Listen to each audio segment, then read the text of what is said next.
Hey, I'm Ted Ulrich. I'm the founder of Plus Rides. So Plus Rides is reimagining the scooter OEM model with a focus on B2B partnerships with our personal electric vehicle that's designed for residents, guests, and employees.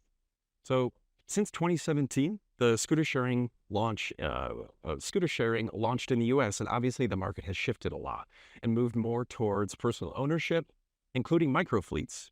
And that's now the strongest growing category. So we have redesigned the scooter with a lot of details from the ground up, and more on that in a second. Now we're focused on B2B partnerships because residences, campuses, and offices, well, they already have the space and need for this type of amenity. And they can also be the best conduit for government financial incentives like parking cash outs and micromobility rebates. We also have a B2G or government objective to eventually partner with cities, transit agencies, and community orgs to create leasing libraries of this product. And in doing so, we can serve people in transit deserts that don't have access to public transportation points. And because of the foldability and the design details, this is really well suited to take on trains, subway, and even car trunks. So how do we do this? First, so we design and manufacture our scooter product, and it rolls, folds, charges, tracks, and stows better than others. We also wholesale our products and can customize the color and logo application on the front panel. So quick summary of our progress. First, this has been 5 years in development. I was on the founding team of Jump Bikes. Before Jump was Jump, it was called Social Bicycles, and designed the products over the past 7 years up to the acquisition by Uber in 2018. So micromobility design is in my blood. I'm also a designer and engineer and a partner in Tomorrow Lab, which is a product innovation firm in New York. This is a spin out from that. So Tomorrow Lab has contributed, as has the Los Angeles Clean Tech Incubator and NY CERTA into this product. We debuted this in CES in Las Vegas in 2021. We have a factory partner already established, all of our tooling done. And for the past year, we've been doing a lot of user testing in the Los Angeles area. And so now we're currently meeting with strategic and channel partners. So let me give you just a quick demo of the product. So first, it goes up to 15 miles an hour. And you have a wood deck that's on rubber springs with pneumatic wheels, so the ride is a lot more smoother than those with hard rubber and completely metal frame. We have this pinch-proof folding hinge that's in our patent. It allows it to fold just like this, and then we've built in carry handles, so you can drag it, sort of wheelbarrow it. You can also hold it by the front handle and go upstairs. This front handle also engages with our stand, which is included. So with this stand, we're respecting your space by minimizing the storage footprint in less than 1 square foot. This product charges with USB-C, so this is the charger, and the charge time is under 2 hours. USB-C is fire safe because there's a digital communication before it provides power. It's lots more safer than a DC barrel jack. We also have a tracking technology built in with Beacon. Bluetooth Beacon allows us to use the rider's phone to get to the internet gateway, sort of like an AirTag, how that operates. So with that, we can reduce the hardware cost as well as eliminate the service costs needed by having telemetrics on each scooter. All right, so what's next? So first, I've partnered with David Reed from Sustain Mobility, and we're creating partnerships both with tech companies who want to integrate our Beacon hardware into their apps, as well as channel sales partners to sell to real estate, hotels, and campuses. Last, I want to announce that we're in early talks with a Southern California-based battery technology company that offers lithium titanate cells that will give us 10-minute charging time directly from the AC wall outlet with an integrated charging cable, sort of like a vacuum cleaner. And so once we're able to, offer this, we think we can really unlock take with you mobility and sort of, enable this future that Horace has described of personal mobility that you can take with you anywhere. Thank you.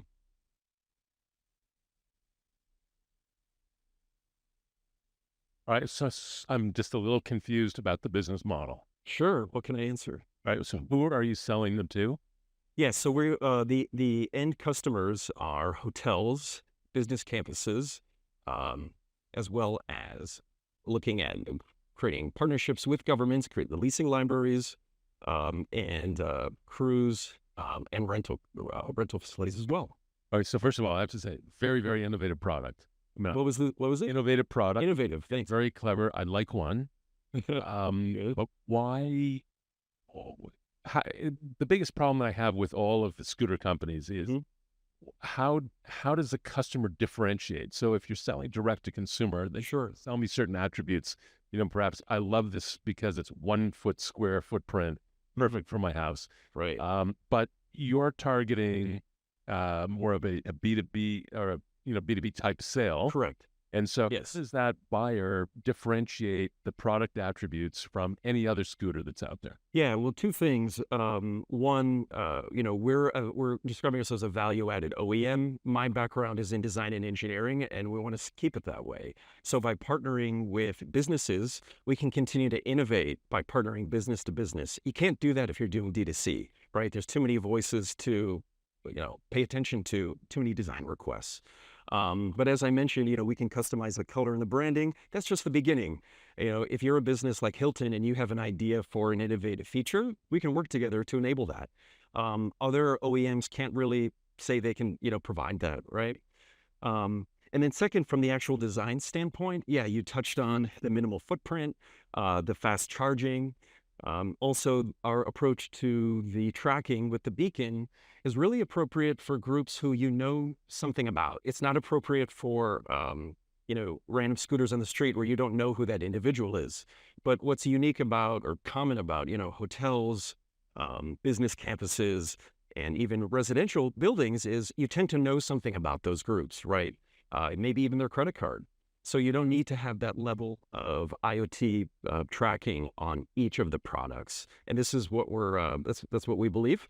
And we're able to then pass on the savings to our customers by owning this product. Did that answer your question? I saw some raised eyebrows. Okay. Yeah. So are you going to be selling to end users as well? Say it again. Are you going to be selling to end users as well? That's not the initial intention. It just seems, why not? I Well, mean, the fact that you can, I think the customizability aspect, sure. Yeah. being able to put your name on it. And That's fair. So I don't know how familiar you are with like manufacturing, right? So that's kind of my background. There's the notion of MOQs, right? Minimum order quantities.